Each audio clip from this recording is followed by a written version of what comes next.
So you just can't try to kill a president and expect everybody to move on. It's kind of amazing.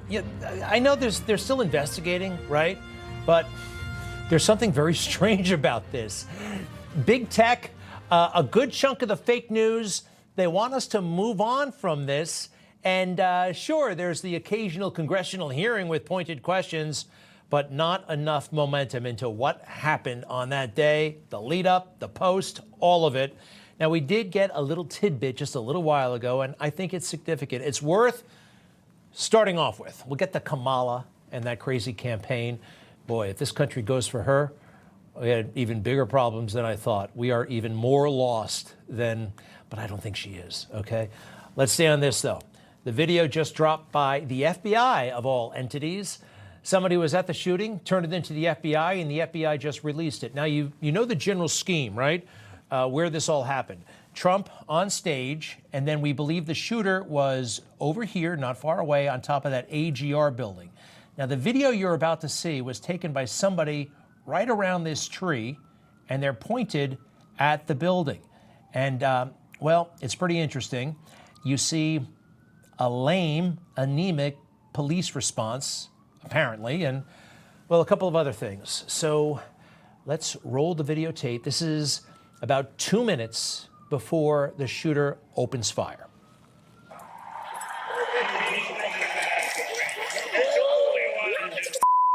If he was doing the job, I wouldn't even be doing this. There's cops surrounding this whole entire building right now.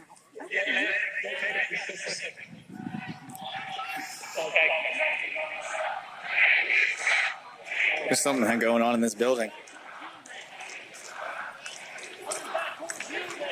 And said I'm here with you fighting like hell to get a senator elected and to make sure. Oh my God. Oh my God. Most of those people are looking in the direction of the shooter. The police are standing on their tippy toes trying to get a look at the roof. The shooter is up there, and they're looking in that direction, not at Trump. Oh my God. 90 seconds before the shots start ringing out, and this guy knows more than President Trump. This guy knows more than President Trump's immediate Secret Service detail. What happens next? There's somebody in this building. And it's not easy because we have millions and millions of people that have countries that shouldn't be here. Dangerous people, criminals. We have criminals. We have. So Dave Stewart has figured out there's somebody inside this building, actually on top of the building.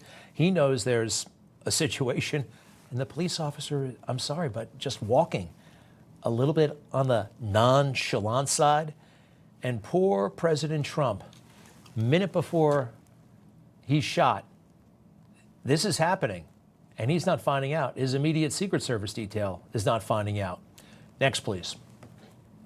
Border Patrol. Take a look at it. The lowest amount of illegal immigration ever been recorded in our country. And then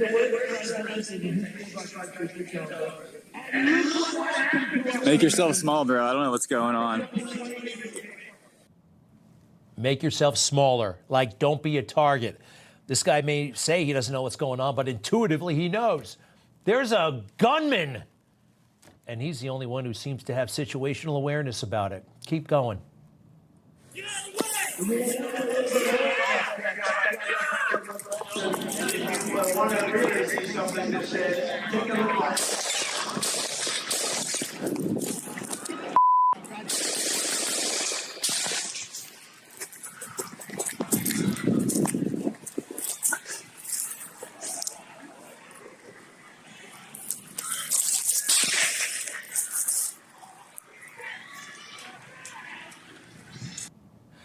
And there's more video to come. You hear cops saying, wait, what? He's on top of us? He's on the roof? And they're coming out of the building trying to get to the roof. It is, it's kind of pathetic and wrong. So we heard from some law enforcement. These are non-Secret Service personnel. I think they're from the Butler SWAT team. And this is part explanation, part damage control. They seem a bit contrite. They spoke to ABC News. The SWAT team from Beaver County, Pennsylvania knew something about the scrawny young man seemed off. He can be seen in this video obtained by ABC affiliate WTAE skulking around former President Trump's rally. Text messages between local snipers show they noticed Thomas Matthew Crooks at 4:26 p.m., nearly 2 hours before the attempted assassination that would injure Trump, kill a man, and severely hurt 2 others. Text messages, and they aren't that definitive. You know, you ever hear somebody say, I sent you an email. Did you get it? Did you see my text message? Something we have to evaluate as a country, our over-reliance on these things, delegating, not taking sufficient initiative, not taking responsibility. I think that's all at work here, all of it. And it affects all of us, actually, and not just in this situation, but countless others. Keep going. By 5:14 p.m., they grew suspicious. He was looking up and down the building and just wandering around, and it just seemed out of place. Greg Nichols snapped these photos of the shooter. We had a text group between the local snipers that were on scene. I had sent those pictures out to that group and advised them of what I noticed and what I'd seen. What do you think is transpiring once you send in what you've sent in? I assumed that there would be somebody coming out to speak with this individual or, find out what's going on. So how do you know if Greg's concerns about crooks are being relayed properly? We don't. We have to assume that when he put that information out to command, that command took that information and did something with it. Okay. These guys are all heroes, but where's the follow-up? Where's the 2 hours? Did you hear that? 2 hours they were looking at this guy. 2 hours. There's another. We were supposed to get a face-to-face briefing with the Secret Service snipers whenever they arrived, and that never happened. So I think that was probably a pivotal point where I started thinking things were wrong, because that never happened, and we had no communication with the Secret Service. You had no communication with the Secret Service at all on that Saturday? No, not until after the shooting, I believe. Yeah. And by then? It was too late. All right, I don't know, call him up on the phone, walk across the field and get a hold of him. Dan Bongino, you know that guy, right? He's awesome, a great conservative, ex-member of the Secret Service. Can we take a look at him? Yeah, there he is, protecting Barack Obama. Guy's amazing and has one of the hottest podcast/radio shows, and some of the things he's finding out, well, take a look at this. There was supposed to be a team of law enforcement on that roof. Looks like they left because it was too hot. Those are the reports that he's hearing. Also, the Secret Service, the United States Secret Service, was supposed to supply another counter-sniper team. However, they only do that when the event is within driving distance of headquarters, within driving distance of Washington, D.C. Overall, I've never heard this term before, but the Secret Service treated this as a loose security event. That does not sound good. And also, there were only 3 posts on the ground.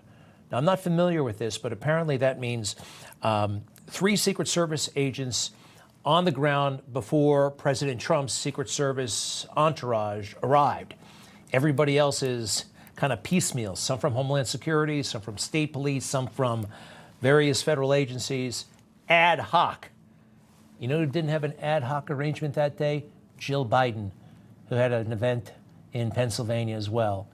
You know, Donald Trump had 3 post agents. I hear Jill had a dozen, at least. Overall, though, I'm getting a Uvalde vibe from some of this stuff. Remember? Everybody kind of waiting for the boss to arrive. Sorry, but this is a thing. This is a real thing, and I think it's cultural. It's beyond law enforcement. Something just is not adding up in America. Our brains are being rewired. We're afraid to take responsibility. It's always somebody else's problem. Just take a look at the FBI director. Our investigation, the FBI's mandate, is focused on the shooter and all things related to his attack. Now, obviously, I understand very much the intense interest and focus on the Secret Service's performance, actions, decision-making, et cetera. There are 2 separate after-action reviews, the DHS Inspector General and the outside independent panel that's been convened that are focused on that. Yeah, but the Secret Service and those guys say we got to ask you. And you say we have to ask them. And the FBI is only looking into the shooter. Well, what if somebody made a criminal mistake in all of this? I think the FBI should know that. Well, maybe not this FBI. Wow, and this FBI, what did they go all out on? January 6th. Social media, day in and day out, for years. Please tell us about January 6th information. Do you know anybody who was there? Please, please, please. Look at this picture. Do you recognize them? Every day, that was their priority. You look at this thing, you know what the FBI is talking about? The regular stuff they always talk about. You know, a bank robber captured, some forgery guy, rest in peace to a heroic police officer somewhere. But nothing about the nuts and bolts of this case. Oh, here's something else that the FBI is pushing. Did you know they have a podcast? The FBI has a podcast. That's just what America needs. One more podcast. This July 26th marks the FBI's 116th birthday.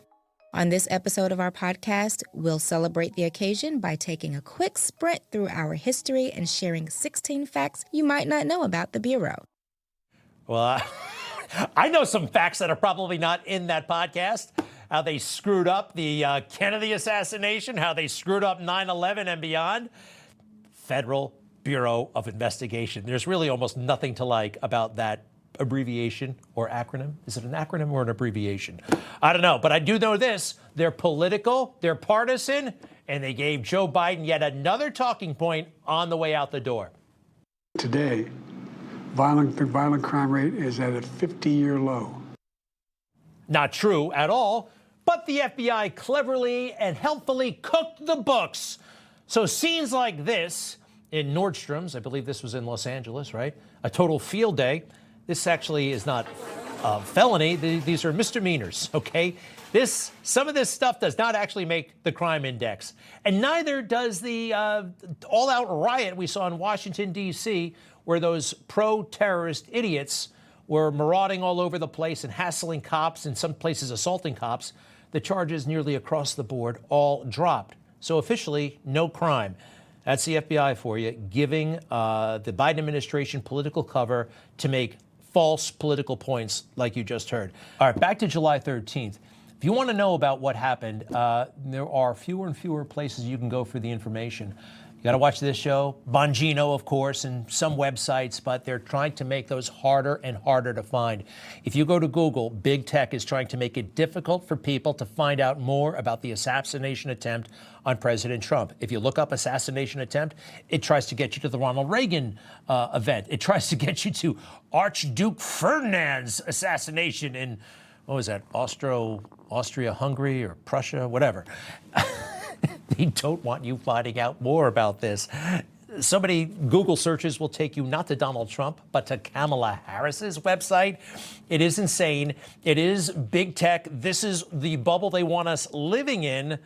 And beware, beware.